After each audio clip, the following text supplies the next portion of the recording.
Baik, assalamualaikum warahmatullahi wabarakatuh. Selamat untuk jurusan manajemen, jurusan yang memiliki entrepreneur dan jiwa kewirausahaan. Baik, kali ini saya akan menjelaskan tentang materi tentang anggaran piutang. Kali ini saya berkesempatan untuk membawakan materi ini. Baik, kita masuk anggaran piutang. Mengetahui suatu anggaran, pasti kita harus mengenal anggaran. Ada pembukuan, bisa jadi pembukuan, bisa jadi perincian dalam mengelola suatu yang bersangkut tentang piutang. Pasti anggaran itu menyangkut dalam hal-hal seperti keuangan dan penyusunan yang ada perusahaan itu sendiri. Kita lanjut untuk materi selanjutnya, itu kita akan membahaskan tentang jenis piutang, di mana jenis piutang ini memiliki dua macam. Yang pertama itu piutang usaha, di mana piutang usaha itu timbulnya karena adanya penjualan barang atau jasa secara kredit. Maksud cara kredit itu uang belum kita terima, tapi barangnya sudah di tangan pelanggan atau pembeli. Mungkin itu sudah jelas kan intinya. Baik, untuk piutang wesel. Piutang wesel itu dalam bentuk janji tertulis dalam bentuk wesel atau piutang uang muka. Maksud di sini itu contohnya, kita mencontoh itu misalnya si A, seorang bos karet, dan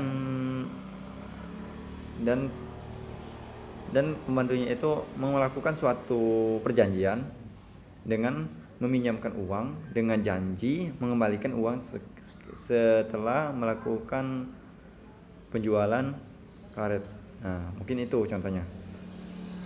Untuk selanjutnya itu tentang manfaat anggaran piutang, di mana manfaat anggaran piutang ini memiliki beberapa 4 bagian. Bagian pertama itu memperlancarkan dan memperbesar omset penjualan. Hingga kegiatan penjualan dan adalah dengan mengomsetkan kegiatan penjualan ini termasuk tolak ukur atau tombak yang dilakukan oleh seorang pengusaha.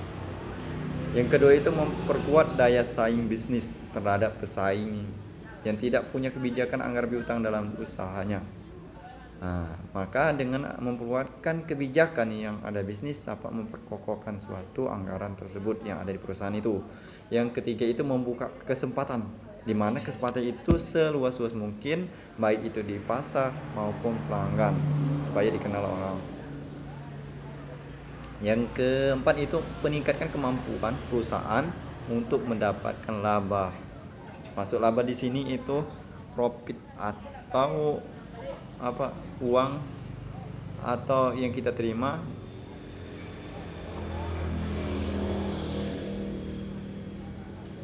Baik, untuk itu yang selanjutnya itu tentang penyusunan anggaran piutang, di mana di anggaran piutang memiliki penyusunan.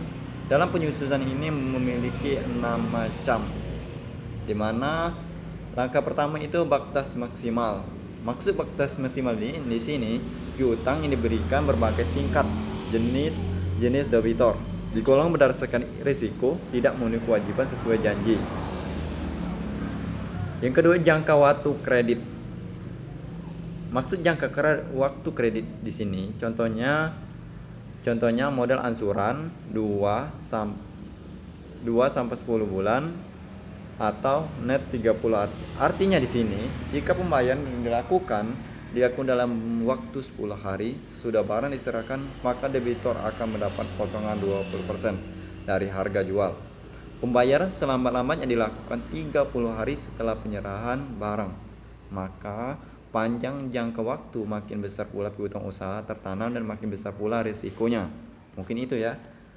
Untuk yang selanjutnya itu yang ketiga itu volume barang yang dijual secara kredit, di mana volume barang ini jika semakin besar volume barang yang dijual secara kredit, maka semakin besar pula anggaran dan piutang usahanya, dan semakin besar pula risiko bisnisnya perusahaan tersebut. Mungkin sudah jelas ya. Baik, yang untuk keempat itu standar kredit, di mana penyusunan anggaran piutang itu memiliki standar. Standar di sini itu semakin ketat standar kredit ini diberlakukan. Misalnya umur pekerjaan, ada atau tidaknya asetnya yang jadi jaminan gagal bayar, maka semakin kecil piutang yang dianggarkan dan semakin kecil pula risiko kerugian piutang. Maka di sini dalam standar harus memiliki suatu jaminan, baik itu berupa jaminan surat tanah, rumah, dan lain-lain. Yang kelima itu pemberian potongan diskon, di mana suatu perusahaan melakukan diskon dalam pemberian diskon di sini. Maksud di sini, jika makin besar diskon diberikan, maka memperkecil kemungkinan piutang usaha yang tertanam dan sebaliknya. Yang keenam itu kebijakan penagihan piutang, di mana dalam kebijakan itu harus jeli dan pintar supaya anggaran suatu perusahaan tidak menanggung risiko bisnis yang berkepanjangan. Nah, di sini ada soal, kita bahas bersama ya soalnya. Ini bisa dilihat teman-teman. Kita langsung jawabannya saja.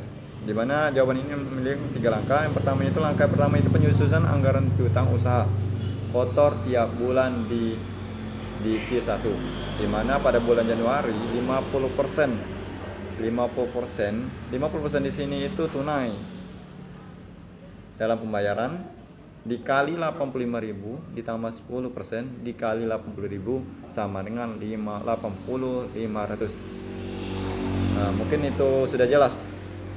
Jalannya sama untuk langkah pertamanya. Untuk langkah kedua itu kita harus menyusun perhitungan taksi piutang tak tertagih tiap bulan. Nah, di sini kita menghitungkan piutang tak tertagih di tiap bulan, di mana pada bulan Desember sama dengan 1% dikali 80.000 sama dengan 800. Pada bulan Januari 1% dikali 85.000 sama dengan 850. Maka dibukukan di cadangan piutang penghapus piutang usaha pada Januari 800 dikali 850 sama dengan 1.650. Untuk pada bulan Februari 1% dikali 90.000 sama dengan 900. Nah, di sini cara penghapusan piutang usaha saya ini sudah jelas, karena sudah dicatat, mudah dipahami kan. Pada Februari ini dibukukan sama dengan 850 tambah 900 sama dengan 1.750. Nah, mungkin itu saja. Mungkin itu. Untuk tahap yang ketiga itu kita menyusun dalam bentuk tabel.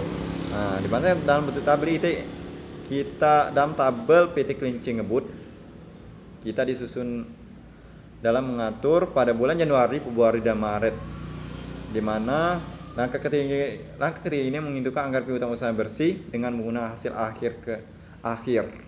Nah, jadi tahap akhir ini dalam penghitungan. Untuk keterangan pertama itu piutang usaha pada Januari itu 50.500, sedangkan cadangan penghapusan piutang pada bulan Januari 1.650.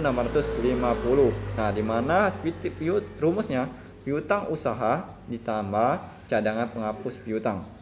Misalnya penghapus piutang usaha itu 50.500. Nah, sedangkan cadangan penghapus piutang pada bulan Januari itu 1.650 ditambah sama dengan 48.850. Mungkin untuk bulan Februari dan Maret sama saja untuk rumusnya. Mungkin itu yang dapat saya jelaskan atau materi. Untuk pembahasan ini kita lanjut lain waktu. Pertemuan ini semoga awal dari momentum kita kebersamaan. Saya pamit dulu. Jangan lupa untuk memberikan like dan subscribe, karena sangat membantu channel ini. Terima kasih. Saya Chandrawasi sebagai jurusan manajemen. Selamat untuk jurusan manajemen. Semangat dan semangat. Hidup mahasiswa.